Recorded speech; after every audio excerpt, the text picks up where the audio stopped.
एक बड़ी खबर इस वक्त आ रही है कि आरोपियों को नष्ट करने की कोशिश की। वो डिजिटल, वो इलेक्ट्रॉनिक सबूत जो है उनको नष्ट किया गया, ये एएसडी कहते हुए नजर आए। बड़ी संख्या में जो फोन है वो नष्ट किए गए। ईडी ने शानदार तरीके से जांच की है। इस मामले में भारी संख्या में जो इलेक्ट्रॉनिक साक्ष्य है उनको नष्ट करने का इतिहास है। बड़ी संख्या में फोन नष्ट किए जाते हैं, लेकिन उसके बावजूद ईडी शानदार जांच करती है घनेंद्र भारद्वाज जी। और ये बात तो ठीक है ना, फाइल्स को लेकर वो हाथापाई भी, वो उससे तो आप इनकार नहीं कर सकते कि किस तरह से हुई थी। वो डिजिटल जो साक्ष्य हैं, जो सबूत हैं, जिसका जिक्र यहाँ पर एएसडी भी करते हुए नजर आ रहे हैं, इससे भी मनाही करेंगे आप, इससे भी इनकार करेंगे आप? हुआ है ना ये तो। देखिए हिमानी जी, मैं फिर वही कह रहा हूँ कि पूरे का पूरा केस पॉलिटिकल वेंडेटा के तहत दर्ज किया गया है, क्योंकि अरविंद केजरीवाल के काम की राजनीति से नरेंद्र मोदी डरते हैं।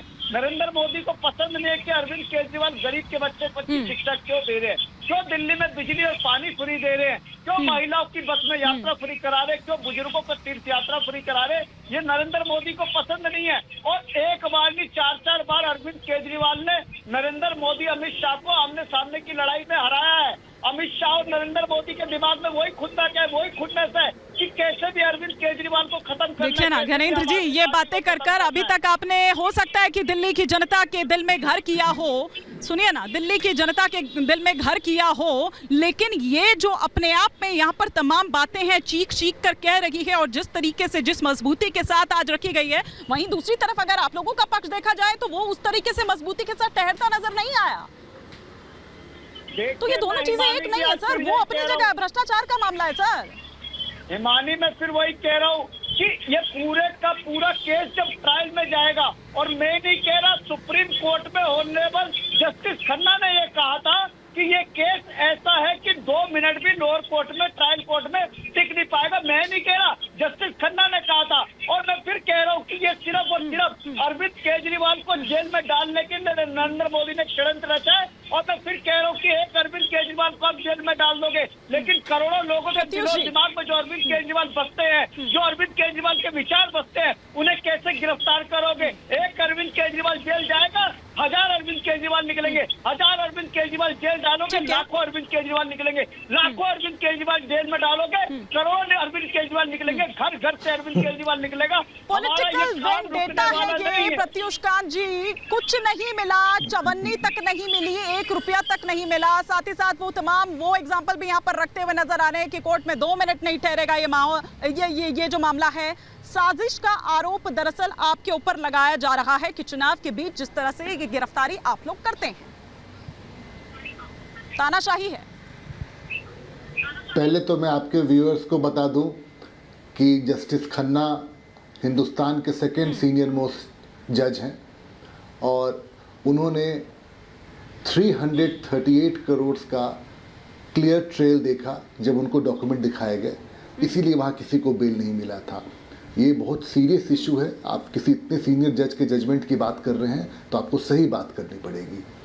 और लॉर्डशिप ने जब उसको देखा तो उन्होंने उसको बोला कि 338 करोड़ दिख रहा है इसमें क्लियर ट्रेल, भाई यहाँ से कुछ नहीं मिलेगा, आप नीचे जाइए। ये फैक्चुअल पोजीशन है। दूसरी बात मैं आपसे पूछना चाहूँगा कि हम लोग चलते हैं रास्ते में, तो अगर हमारे यहाँ ट्रैफिक चालान आ जाती है तो हम भागते हुए जाते हैं कोर्ट। हमारा कोई एमसीडी का नोटिस आता है, हम भागते हुए जाते हैं कि भाई बताइए क्या गलती हो गया, क्या करना है। यहाँ ईडी के 9 सम्मन से आप भाग रहे हैं। हाँ, आप विपासना कर रहे हैं, आप कन्वेंसिंग कर रहे हैं, आप कैंपेनिंग कर रहे हैं, पर आप ईडी के पास नहीं जाइएगा। क्यों नहीं जाइएगा? क्योंकि आपको पता है कि एवरी डे एक नया एविडेंस आपके खिलाफ आ रहा है। आपने तो बड़ा सोच के रचा था कि मैं डिजिटल प्रूफ मिटा दूंगा। भाई आपने अपना फोन तो तोड़ लिया, पर जिसको मैसेज किया उसे थोड़ी तोड़ा था अपना फोन। कानून के हाथ लंबे होते हैं, आप उस पर भाग सकते हैं, कितना दिन भागिएगा।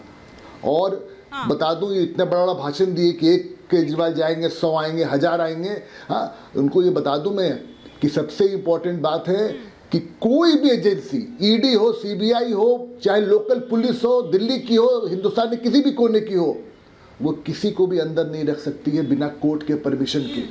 और कोर्ट आपको तभी तक अंदर रखता है जब तक इन्वेस्टिगेटिंग एजेंसी आपके खिलाफ एविडेंस दिखाती है। एक सवाल का जवाब और फटाफट से दे दीजिए, फिर मैं प्रदीप सिंह का रुख करूंगी। प्रत्युष जी, यहाँ पे बहुत ही नॉन फैक्चुअल बातें हो रही हैं। केजरीवाल की गिरफ्तारी के साथ या अभी सिलसिला चलता रहेगा? सुनिए ना सर, सारी कार्रवाई विपक्षी नेताओं के खिलाफ ही तो हो रही है। यही तो आरोप आप लोगों पर लग रहा है कि जितनी तेजी विपक्षी नेताओं के खिलाफ दिखा रही है ईडी या सीबीआई, उतना बाकियों की तरफ नहीं दिखा रही है या आपके पाले वालों की तरफ नहीं दिखा रही है। लेकिन मैं सिर्फ इतना जानना चाह रही हूँ, एक लाइन में जवाब दीजिएगा, फिर प्रदीप सिंह जी का रुख करूंगी।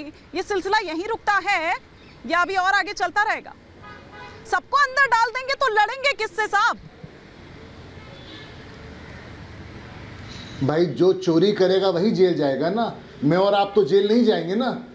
आप अपना एंकर का काम करिएगा, मैं अपना काम करूँगा, घर चला जाऊंगा। जो चोरी करेगा वो जेल जाएगा।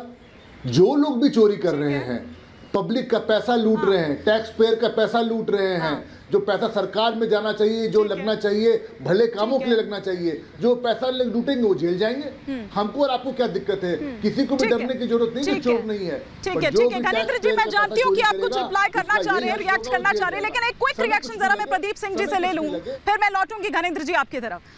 प्रदीप सिंह जी, लेकिन क्या इस गिरफ्तारी ने, इस पूरे घटनाक्रम ने जो कल से अब तक हमने देखा या इससे पहले जो एक आशंका जताई जा रही थी कल वो हो गया, क्या इसने INDIA ब्लॉक को एकजुट कर दिया है और मजबूती के साथ एक दूसरे के साथ आए हैं?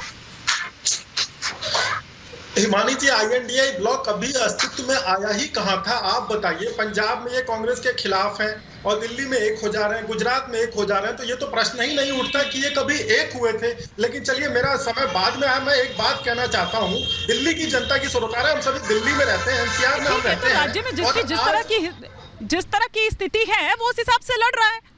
हाँ नहीं, आज जो भीड़ दिखाई गई, आपके कैमरा से मैंने भीड़ देखी और दूसरी जगहों के भी सोर्सेज से मैंने भीड़ देखी।